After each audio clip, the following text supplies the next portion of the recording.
And now it's time for Mob Talk Radio with your host, Jeff Canarsie.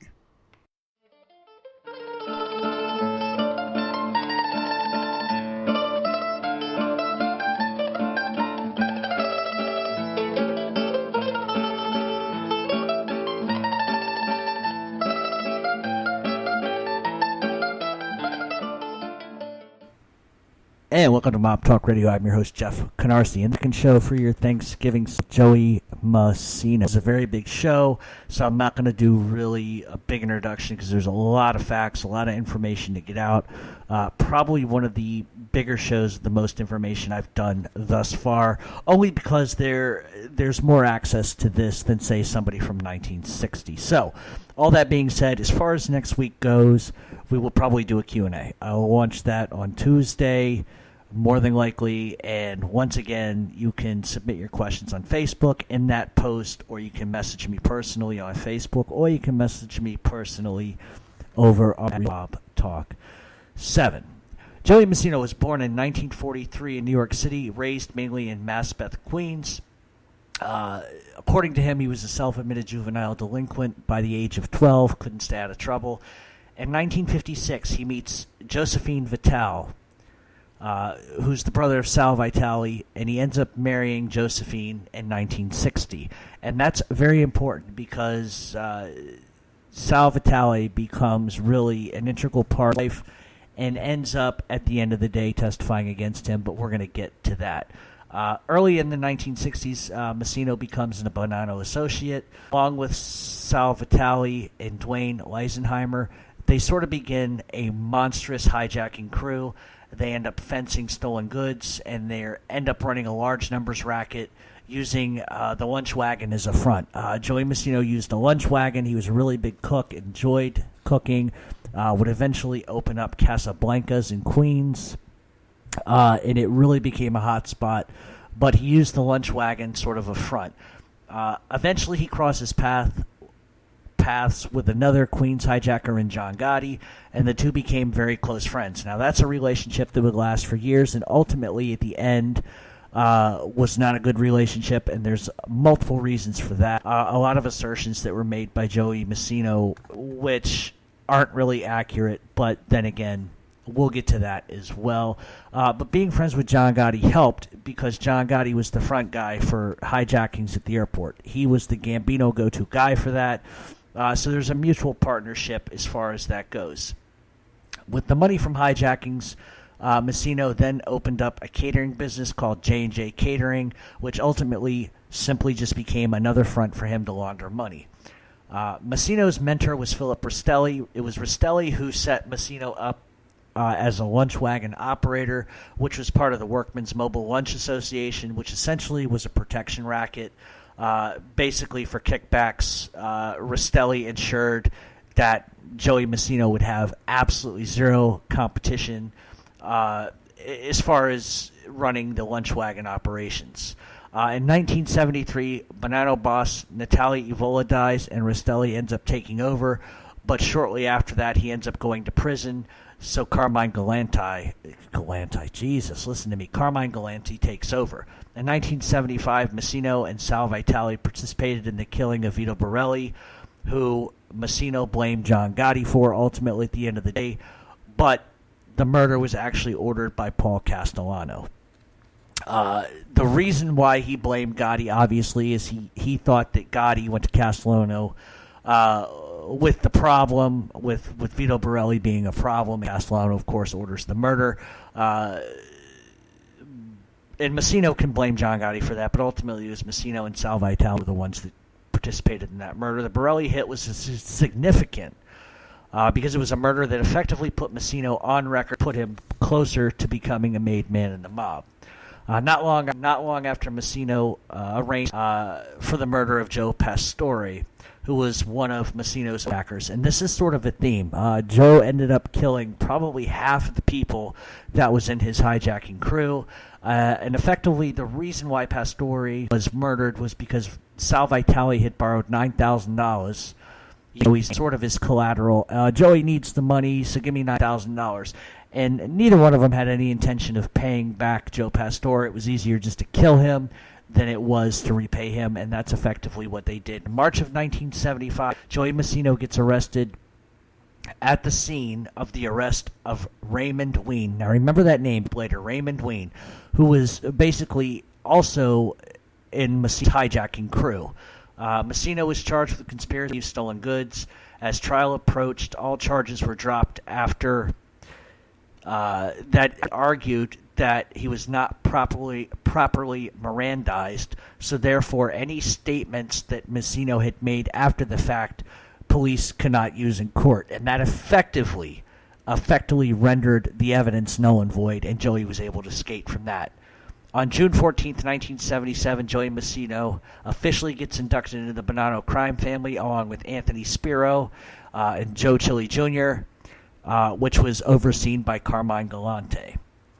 While Massino was a soldier, he went to work for James Galante and then ends up getting moved to Giaccone. Massino always loyal to Rastelli and even tried to oust Galante. He believed in old school, old rules, and he felt like Rastelli was effectively the actual. Galante was just a figurehead at that point because he had only gotten it because Rastelli was in prison. But because trying to oust a boss was endangered, Massino feared being killed as a result. So what he does is he sends a request to the commission. He asks for permission to kill Carmine Galante on Rusty Rastelli's behalf, which was more than a risky move for a soldier at the time. It was something that Joey was not in a position of ultimate power. He wasn't a captain at the time. And he's effectively asking for the boss of the Bonanno crime family's head on a platter. Don't see that often. One of the other reasons why he went is he realized that Rastelli probably relatively young at the time, so he knew that if he could align himself in a certain way, actually take over and have an incredibly long run as the boss of the Bonanno crime family. What also sort of helped his argument with the commission is the fact that Carmine Galante was a massive quantity of narcotics, which was going to cause a huge problem later on down the line. But the issue sort of went back to Galante all the way back to 1920. He had been released on parole shortly after doors to Frank Costello's mausoleum blown off as a sign of disrespect.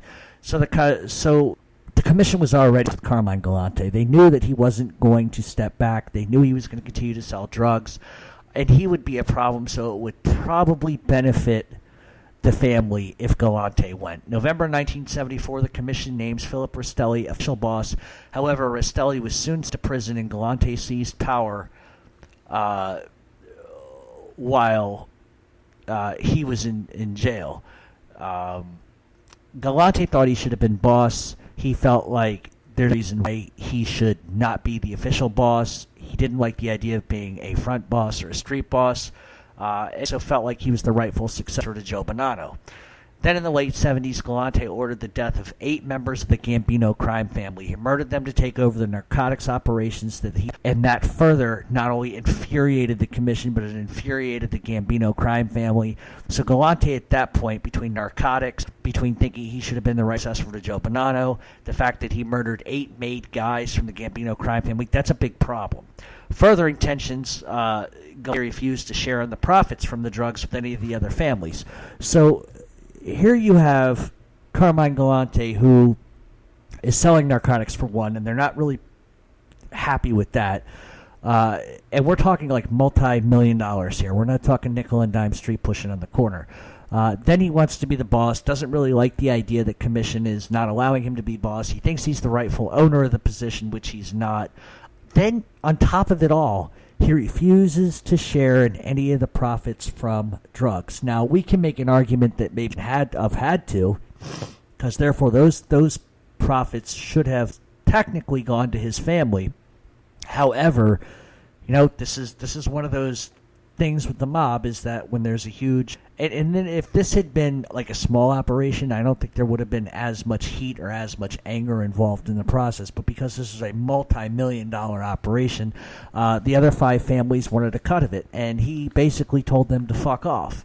And that's eventually what would seal his fate. So Joey Massino goes to Frank Thierry who discusses it with other families, including Joe Bonanno himself, the removal of Carmine Galante. Joe Bonanno gives the go ahead, doesn't matter. Then in 1979, the commission orders Carmine Galante's death. June 12th, 1979, and at that point, Joe Bonanno was pretty much done, but they only went to him, I think, out of respect. But at that point, Carlo Gambino had already been dead, as we discussed in the first show today.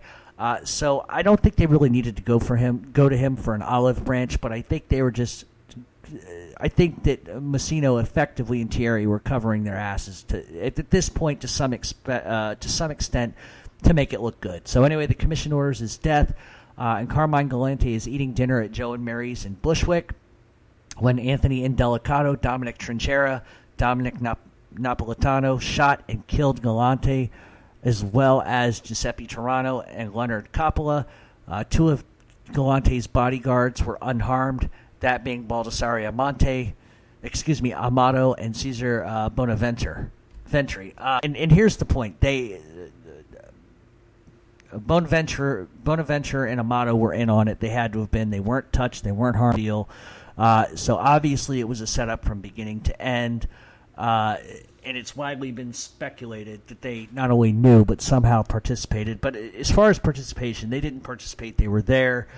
They knew it was coming, and that ended the lifespan of Carmine Galante. And after he was murdered, Massino effectively begins jockeying for power with Dominic Sonny Black Napolitano. Both were threatened by another faction who are trying to vie for power. So now what you're seeing is sort of a split in the Bonannos again, which history continues to repeat itself for the Bonanno crime family. And the other faction on this side of it, and if you have ever seen Donnie Brasco, you will know exactly what I'm talking about. But the other faction was Sonny Red Indelicato, Dominic Trinchera, and Philip Giacone. The commission tried to stay to the middle ground of this, not argue to or for either side, but in 1981, Massino got a tip that Sonny Red Indelicato, Trinchera, and Philip Giacone were effectively going to kill every single one of Rusty Rastelli's loyalists. So that's a problem. They wanted to take over the family. So what Joey Massino does is he goes to Carmine Persico and advice. He says, look, I got a problem. These guys want to take over. It's a hostile takeover. I don't want to step on toes. I'm not sure what to do, but I also have to protect myself and around me. And effectively, Carmine Persico and Paul Castellano tells him the same exact thing. Do not hesitate. Do not wait. Kill them before they kill you. So Massino, Napolitano, and Gerlando Sciascia, who was a capo linked to the Rizzuto crime family, arranged for a meeting in a Brooklyn social club with Sonny Red Indelicato, Dominic Trinchera, and Philip Giacone. So they set up a meeting, and as soon as these three enter the door, and they enter the door with Frank Lino as well. They were all shot to death. Lino ends up escaping by running out the door, and the hit added power and reputation to Joey Massino. And one of the shooters also was the gunman, actually, and I should have said this, the gunman included inside the room when Sonny Red Indelicato, Dominic Trinchera, and Philip Giacone walked in the room. It was Vito Rizzuto from the Rizzuto crime family, Joey Massino, Sal Vitale, and Gerlando. All three were all there. As soon as they walked in, they get popped. The problem was the hit was later on down the line, Indelicato would be found, and that would not really create a problem, but it was a sloppy hit in that sense. So Massino also has another problem. Lino escapes from the hit, and him being alive could present a problem for Joey Massino. So he sort of realizes, I kind of need to fix this where I can. And he ends up reaching out to Lino and effectively wins him over. Look, I'll bring you in on the rackets. The hierarchy is going to change here. A lot's going to be opening up. You can make a lot of money. And Lino ends up saying, yeah, no problem, Joey. I'm on your side of this. But then there was another problem. Sonny Red Indelicato's son, Bruno Indelicato, vowed revenge. Dominic Napolitano sent Donnie Brasco to effectively kill Indelicato. Brasco would in turn end up telling the FBI, and the jig was up as far as that goes. Now, I wanted to talk about Donnie Brasco for just a second. conceptions about Donnie Brasco, and especially about that film. It is true that Joe Pistone, and that's his real name, a.k.a. Donnie Brasco, did infiltrate the mafia to a large degree. The fact that he claims he was about to be a member into the mafia, I think is an absolute egregious fucking lie. I don't think it's true, and I think he made it up. And I don't say that because he's an FBI agent. I just say it because I think he's a scumbag. And the reason why I think he's a scumbag is not because he had a job to do. Look, at the end of the day, when you play cops and robbers when you're a kid, one guy's good, one guy's bad, and the job of the good guy is to stop the bad guy, and the job of the bad guy is to kill the good guy. That's the way this works. That's the way Hollywood works. That's the way the streets work. So the idea that Donnie Brasco, a.k.a. Joe Pistone, that's bad enough as it is. That's like horrible for the mob to have that happen. It's embarrassing and etc. But Joe Pistone also broke an awful lot of laws as an FBI agent. The FBI has a very clear code and a very clear rule that they are not allowed to participate in murder, and they're not allowed to commit violent acts. They're not allowed to use drugs. Joe Pistone didn't murder anybody. Joe Pistone did commit violent acts, did take money from beating people up, did commit robbery, did commit heists, beat people up. So in terms of violations by him, He violated his oath. He violated his laws and his ethics. Now, he hasn't come out until recently and said that way after the fact that he was out of the FBI. The FBI is happy with what they got out of the deal, so therefore they don't go after him. But once again, this is a history of the FBI doing whatever the fuck they want and getting away with it. And I only bring that up for a second because I don't want to get out on a tangent. But John Connolly, Whitey Bulger, same kind of deal. I've gone on about Whitey Bulger's 302s. A 302 is effectively like, we've all heard proffer sessions. It's just information that the confidential informant is giving the FBI. Now, most 302s, but of consequence, fucking 10,000, 12,000 pages of 302s with information. Why is it that in the case of Whitey Bulger, there's 300 pages? And half these pages are things that repeated 2-line sentences. The 302s were incomplete. So either John Connolly was making this shit up as he went along, which I tend to believe, or Whitey Bulger was just giving him bullshit. In either case, I think there is a huge argument to be made as to whether Whitey Bulger was actually an informant or not. I can sort of back up that he wasn't, but like I said, the fact that the FBI is going to turn tail and say one thing, he says another, we could argue about that the rest of our lives and for the rest of this show. But for purposes of what I'm talking about here, the FBI was super embarrassed about the way John Connolly behaved, and they would stop at nothing to go after Whitey Bulger. In fact, they suppressed so much information against Whitey Bulger and against John Connolly that it's almost a conspiracy. There is a film on Netflix called The United States of America versus Whitey Bulger. I suggest you watch that. It's going to open your eyes and change your perspective on who Whitey Bulger was and whether or not he actually really did fucking say anything or not. We can move further down the line with FBI misconduct. We can talk about Greg Scarpa, what he was he was allowed to murder while under the FBI's watch, which is a no-no. Because at that time, the FBI said, you know what, fuck it, it's the bottom line. We want the bottom line. That's what we're going to get. He was, once again, another huge fucking embarrassment to the FBI, and that's a problem. So if history presents you with 3 scenarios in a short span time of 30 years, you can only imagine that it probably happens more often than not. We see it in the Joey Massino trial that's ongoing now with the FBI agents that are supervising that. There's a supervisor that is under suspension because of the way he behaved, because of the way the chain of command of evidence was held. So there is a fucking argument here that the FBI is corrupt as far as organized. I could use another reference, John Gotti Jr. How many times the FBI go after him for bullshit? Testimony of rats which proved to be not true. Done. I mean, these people even on the stand were made to look like fools. So the point is that the FBI is always willing to take every give them. They're willing to craft storylines to help get their convictions.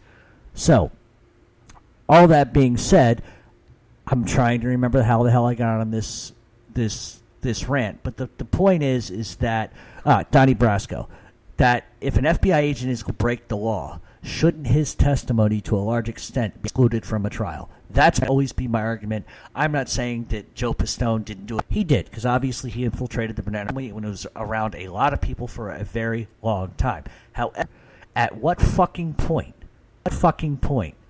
does a jury or the prosecutor have to come out and say, you know what, you violated laws, you committed crimes, you prospered from this, your testimony is invalid because you're no better than the motherfuckers we're trying to go after. That's my point to that, and that's why Donnie Brasco. Anyhow, Dominic Napolitano ends up sending Donnie Brasco to kill Bruno Indelicato, who just completely disappears. And Brasco goes to the FBI, tells him what's up. They pull him out of the field, and we sort of kind of know what happens next. But it was a little different from the movie. As a result, Dominic Napolitano and a contract was put on Donnie Brasco's head. The reason why Napolitano was killed was because he sent a rat and an FBI agent to go kill someone else. And then it got back to the FBI. But realistically, Napolitano's single action wasn't the problem. The problem was that Donnie Brasco, a.k.a. Joe Pistone, was brought around this group to begin with. That's what the real problem was. And unfortunately, Napolitano was probably paying for Lefty Ruggiero's mistakes and some other people's mistakes. August 17th, Frank Lino and Steve Canor end up picking up Napolitano to take him to Ronald Fulicomos. Frank Cappa ends up meeting Napolitano, who ends up throwing him down the flight of stairs. Berlino walks down and pop, shoots him to death. Benjamin Lefty Ruggiero, who we have talked about before, he was also sentenced to death by the the Bonanno crime family, but he ends up getting arrested right before heading to the meeting. Anthony Mira wasn't so lucky. He was at Brasco around, and he was killed as well, but he was killed by his cousin Joe Amico, and the reason why he was whacked is because they held him fucking responsible for Donnie Brasco. Mira also went into hiding. That's another reason why they killed him. That made them look guilty. Anthony Mira was very close to Joe Pistone, and you can listen to Joe Pistone talks about Anthony Mira like he was a great guy. But yeah, so there was a lot of fallout. So with that, we're going to take a break. When we come back, we're going to continue to talk about Massino.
Welcome back to Mob Talk Radio. We are talking about Joey Massino. November 23rd, 1981. Based on information supplied by Joe Pistone, 6 Bonannos were indicted on racketeering and conspiracy charges. Of 82, Massino gets tipped off by a Colombo-associated FBI insider that he was about to be indicted and goes into hiding with Leisenheimer in Pennsylvania. March 25th, 1982, Massino was officially charged with conspiracy to murder Indelicato, Giacone, and Dominic Trinchera, and for hijacking.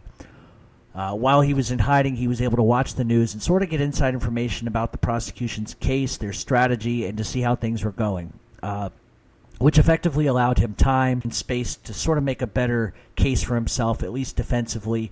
And he also knew that the longer he held out in this other trial of the other 5 Bonanno family associates, i.e. made guys, once their trial was over, he could effectively be tried and not be tried alongside of them, which he thought was the best idea. Now, Joe Pistone has another idea of why Joe Massino went into hiding. According to Pistone, he alleges that Massino feared retaliation when it came to light that his associate Raymond Ween had become a rat. I don't necessarily believe that. I think Joey Massino historically was very high. He knew what he was doing. I think it was a smarter move doing that. At that point, I don't think why would he fear retaliation for his crew that had become a rat? Granted, he did bring Ween around. Ween was a part of his crew. So I could understand where Joe Pistone could make that argument, but I don't see that as being the case.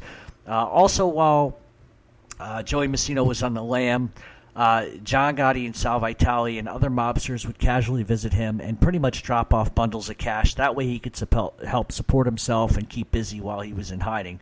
In 1984, Philip Rastelli gets released from prison, and he, along with Massino, order the death of Cesar Bonaventure.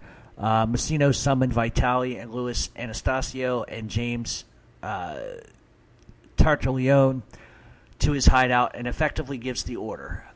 Even though Rastelli was officially head of the family, most of the guys in the family looked at Joey Massino as he was effectively the boss himself, almost a boss in waiting, pretty much just with the deal. Bonaventure would be killed because he refused to help Joey Massino out when he was in hiding. So Joey needs money, he needs a little support, and Bonaventure says, fuck you, I'm not doing anything for you, and that's why he was killed. And how he was killed was he was called to a meeting with Rastelli in Queens. Vitale and Atanaso picked him up, and they drove towards the garage. While en route to the garage, Atanaso shot Bonaventure in the head twice, but he didn't kill him. He just wounded him. So he reached the garage, and Atanaso effectively finishes him off by shooting him 2 more times in the head, killing him. For his part in the hit, Vitale gets inducted into the Bonanno crime family, which was probably a huge, huge mistake on behalf of Joey Massino. Massino would end up negotiating his surrender through Angelo Ruggiero's attorney, John Palla, in 1984. On the 7th, he officially turned himself in, posted $350,000 bond. That same year, Vitale and Massino acquired no-show jobs with the Long Island King Caterers in exchange for protecting them from Lucchese extortion. So you give us a no-show job, and we'll make that the Lucchese don't extort the Long Island King Caterers Union. So that was a good deal for him, good money for him. In 1985, Massino gets indicted twice. The first time he gets indicted, it's as a co-conspirator with Rastelli in a labor racketeering case for controlling Local 814. The second was conspiracy charge for the Pastori hit, as well as Vitale was charged as a co-conspirator in the 1986. The racketeering begins with Massino, one of 12 defendants, including Rastelli and former boss Nicholas Marigello. While Massino pretty much, his argument he makes is that he never had an opportunity to profit from the racket because it wasn't around long enough. But it didn't matter really, because Joe Pistone and union official Anthony Gilberti effectively testify against Joey Massino, and then on October 15th of 1986, Massino was found guilty of racketeering and for accepting kickbacks on the Bonanno's behalf. January 16th, 1987, Massino is sentenced to 10 years in prison. Rastelli is really not in good health and ends up getting 12 years in prison, effectively going to render Rastelli really persona non grata at this point. Then in April of 1987, Massino and Vitale go on trial for hijacking and conspiracy to commit triple murder. Raymond Ween and Joe Pistone testify against Joey Massino, but neither one of them had sufficient evidence to really link Joey Massino to those murder charges.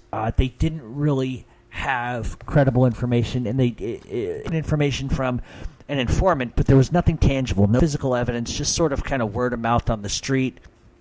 And effectively, on June 3rd, Vitale and Massino get convicted on hijack, but cleared of murder charges. In fact, cracks that took place outside the RICO Act's 5-year statute of limitations.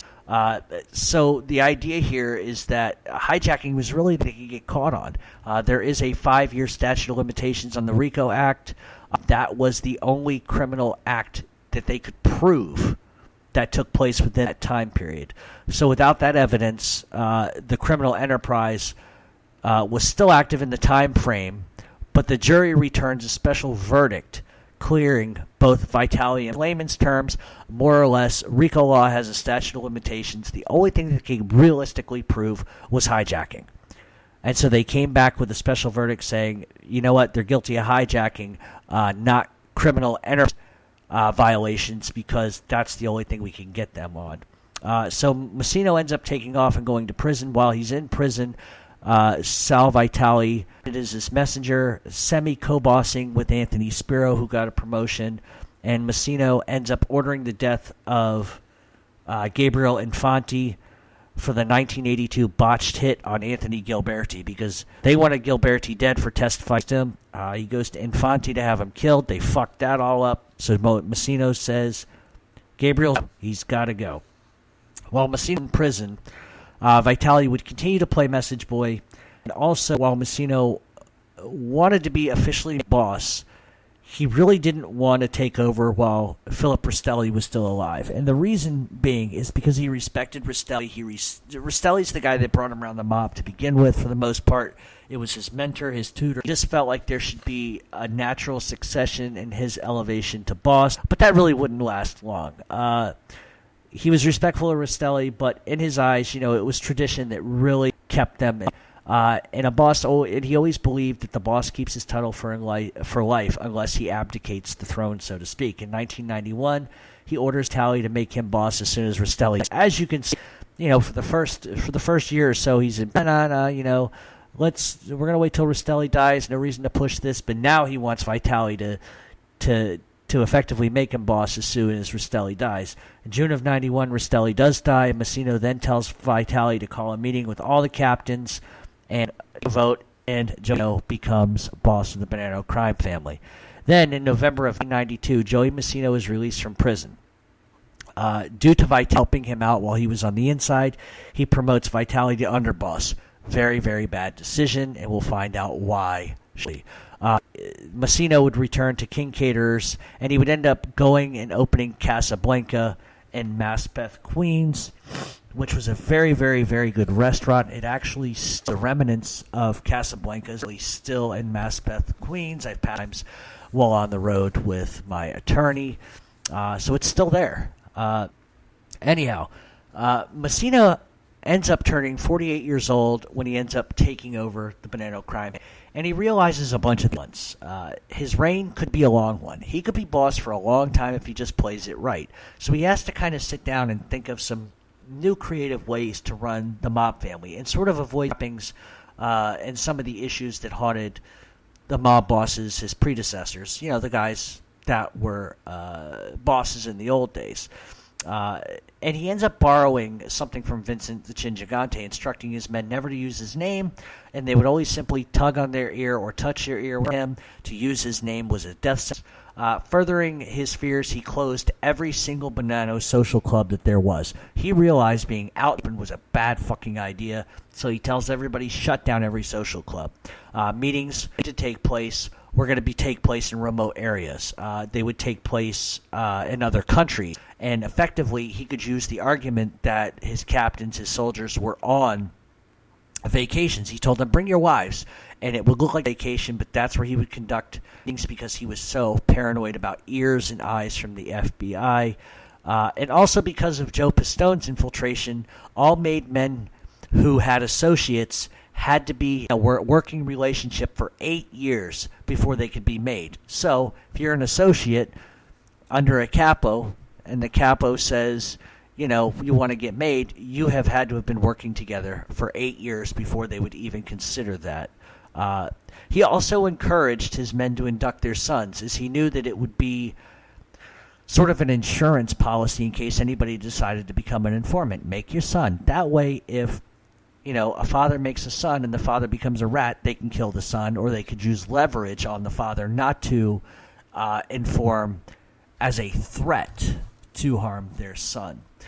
He also ends up putting together a clandestine crew system for his crews. He forbid them from contacting one another via cell phone. Well, probably not cell phone, but they weren't allowed to contact each other, and they had to avoid meeting the captains. So soldiers could communicate with soldiers, but everyone else was really told to avoid capos at all costs.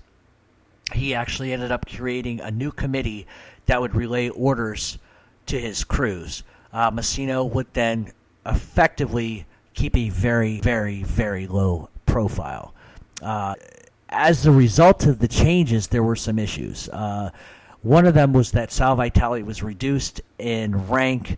The family members really didn't like Vitale. They didn't like the way that he treated them when he was on the streets and Massino was in jail. They thought he was greedy. They thought he overstepped his authority. He was a messenger boy, and he was put there effectively to do what I told him to do. Anthony Spiro obviously had more power than Sal Vitale did. And so Vitale ends up losing the underboss position as well as the money that he was making as an underboss. So now what you see is you've sort of set a precedent for Sal Vitale to have an issue. Most guys would probably go to war over that. Most guys would probably scream and clamor, but Sal Vitale do that. But Massino makes it absolutely fucking clear to Vitale that popularity is what led to the decision. People don't like you. People are talking about you. I don't need problems. I don't need headaches. Therefore, brother-in-law or not, you're no longer an underboss, and you're not going to make the kind of money. That's just it. That's the bottom line. I am God. Just deal with it. But if Vitale ends up continuing to be loyal to Joey Massino, even in 1999, ends up setting up the murder of Gerlando Shasha. Shasha was a shooter in the three. He was one of the shooters in the three capo hit, but Massino had killed him for his ongoing feud with Anthony Graziano, and that's sort of a story within itself, and it's much too big to get into. But the bottom line is Anthony Graziano was beefing with Shasha, and Graziano was fed up with it, wanted him dead, and he actually accused Shasha of using cocaine. That was enough to get him killed, along with the fact that he could effectively tie Joey Massino to the three capo hit. And so that's effectively why he was rendered, dead. After becoming boss, he told his men not to refer to them as Bonannos, rather Massinos. Massino had a huge beef with Joe Bonanno, as I said in the first show, and the beef was he felt like Joe Bonanno effectively was a coward. He felt like Joe Bonanno was a liar. Just the mere fact that Joe Bonanno admitted there was a commission infuriated Joey Massino. He was quoted to be heard saying that Joe Bonanno disrespected this family by fucking ratting, and he was saying the book that Joe Bonanno had written. Unfortunately for Massino, the name really didn't catch on, and Bonanno just stuck, and it probably will for the rest of my life and lives beyond. Going back, I have to go back a bit because this is sort of important. Joey Massino fully supported John Gotti when John wanted for the Gambino crime family. In return, John Gotti tried to get Joey Massino a seat on the commission. Now, the Bonannos had not been able to have a seat on the commission since the days of Joe Bonanno because of the way he acted. It was just a penalty. And so when John Gotti was vying to take over for power by killing Paul Castellano, Massino fully threw his hands in and said, "Whatever you want, John." And as a return gift, John tried to get him a seat on the commission. However, Vincent Gigante wasn't going to have it, and it wouldn't happen. But even later on down the line from that, Joey Massino made statements that he believed John got inspired with Sal Vitale to kill him. In other words, he thought Gotti was going to kill him to allow Vitale to take over. I don't believe that because I just don't see that as being written. Maybe that's Massino after the fact that brother-in-law rats him out and ends up putting him behind bars, which ultimately led to him becoming an informant himself. I don't buy that. I think that he was mad at Gotti because he didn't get what he wanted. And he would end up even going so far as to speak out against John Gotti for killing Paul Castellano. which is ridiculous considering that he fully 100% supported John Gotti in the Paul Castellano takeover. So, and that's hypocrite because he didn't get what he wanted. But Joey Massino didn't get along with Vincent the Chin Gigante either, and that got Gigante saying, "Fuck you, you're not getting a seat on the." Late 90s, the Bonannos had become one of the most powerful crime families again. The fact that the Bonannos had been thrown off the commission sort of benefited them, and the reason why it benefited them was because during the infamous commission trial, they were pretty much left untouched. Everyone else from every other crime family was fucked, but the Bonannos didn't have any representation on the commission at that point, so they were able to sort of not be indicted for that, and that worked out well for them. Joey Massino also refused to meet with other mob bosses or representatives from families, and he suggested that his men did the same. He refused to meet other mob bosses. He didn't need to sit with them. He didn't want to be seen with them. It's just kind of the way he did things. He didn't want captains meeting with other mob bosses. He just wanted to run his family, and if there needed to be a communication, there would be a communication. He just, at all costs, did not want anybody being seen with anybody else. We're going to take a short break to wrap up Joey Massino.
Hey, welcome back to Mob Talk. We are talking about Joey Massino. In January of 2000, Commission allowed Massino to help make new policies for the mob.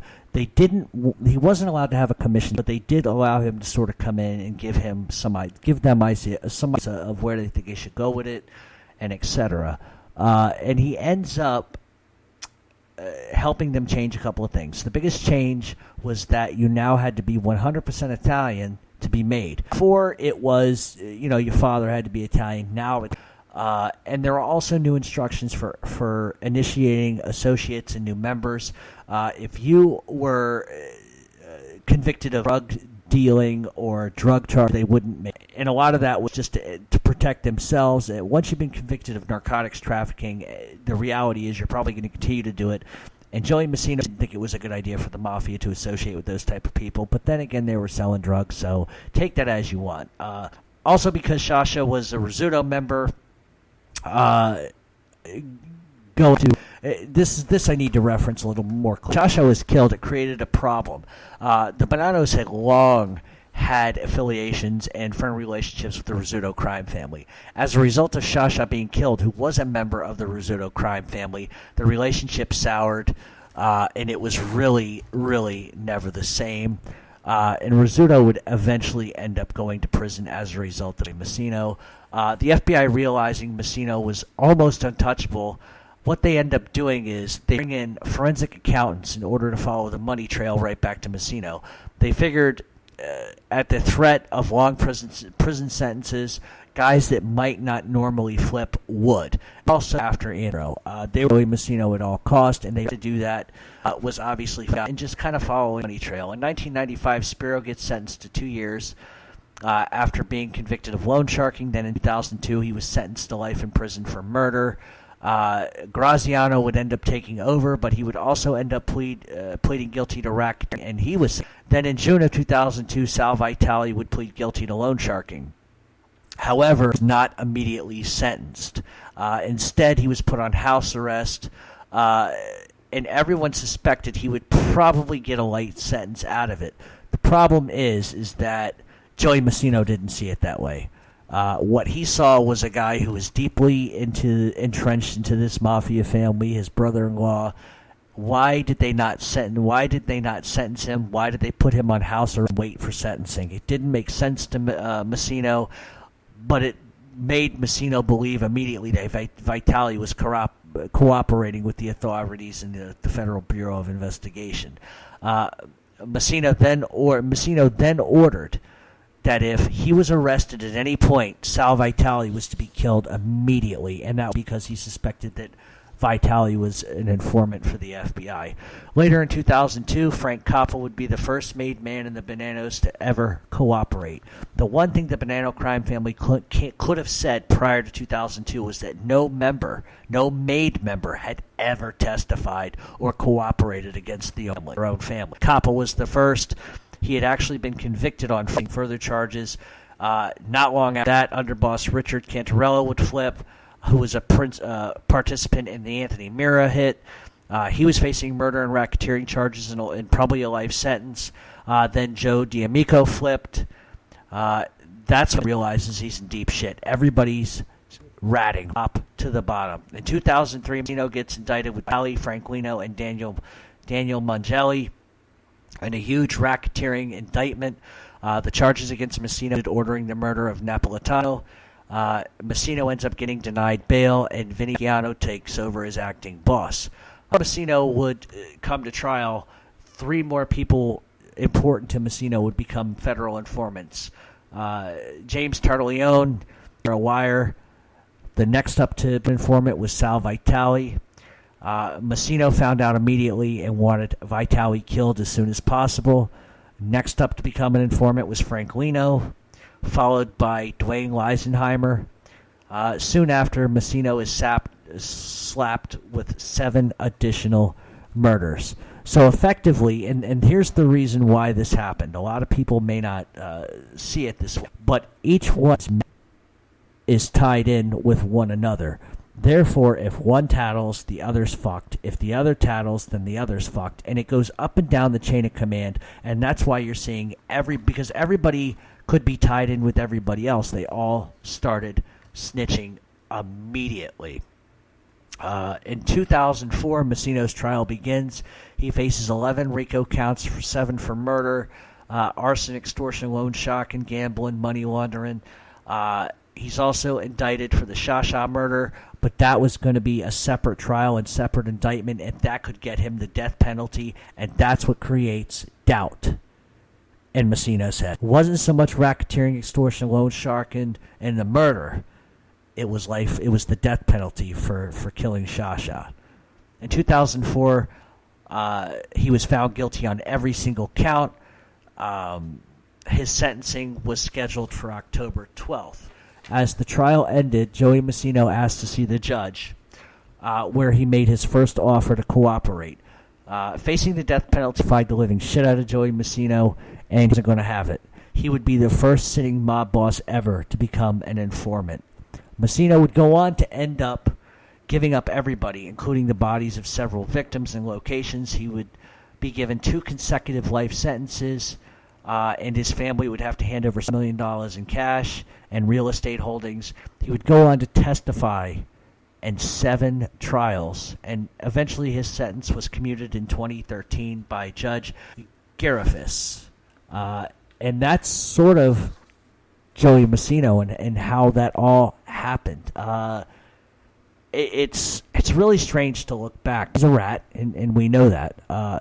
However, what I can juxtapose to you is how intelligent he was. He made a lot of rule changes that were very creative. I think he did a lot of things that he could do to try to prevent himself from being ensnared in any sort of RICO conspiracies. But ultimately, at the end of the day, the people that he had around him, I think it was Carcello said at one point he had a sign above his desk that said, 2 people can keep a secret if one of them is dead. And that's a very accurate statement. And the reason why I bring that statement up is that because Sal Vitale, Napolitano, Shasha, and all of these guys were in it for that much, were all intermingled in the same crimes together, even Leisenheimer, matched with everything. And there's no plausible deniability by one because they're always together. They're interlocked. It's like a jigsaw puzzle where all the pieces fit. And if Guy A testifies against Guy B says, fuck that, I'm testifying against Guy C testifies against Guy D, and it's a fucking domino effect. And it starts at the top and goes all the way to the bottom.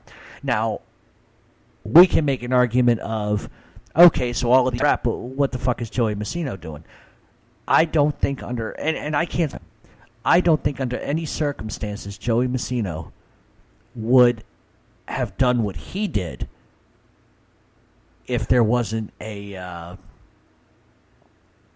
death penalty charge against him. If he had gone forward and not become an informant and he's given the death penalty, he would have been like the first person since I couldn't tell you the name, the first gangster like fucking 40 years that had been executed, given a lethal injection for that. Because typically mobsters don't face the death penalty for that. That's usually a state crime, believe it or not. But Joey Massino ends up throwing it all away, testifying against fucking everybody, put I don't know how many people away. And it's unfortunate because he had a good rise, and he stride right at the time period that he should have been there. The problem is the company keep. Remember, if two can only keep a secret if one of them is dead. Joey's big problem was, at the end of the day, he trusted the wrong ones. He didn't infiltrate himself or insulate himself enough to where he couldn't be touched if Guy A wanted to tell on Guy B, C. He's lucky he didn't get caught up in the Joe Pistone shit. Joe Pistone has been on record as saying he always hated Joey Massino because he always knew he was behind everything. But the reality is he couldn't get caught up in anything because he was smarter than that back in the day. And now what? Now he's a rat. You know, he has to live with his choices, and I'm sure he's probably living in the Midwest somewhere, eating corn and shucking corn and wearing a pair of overalls with a straw hat, and that's fine. But what never fails to cease and amaze me when I talk about the history of the mob, and especially situations like this, is how someone can go from being one of the most old-school respected bosses to turning into something that I can't even describe.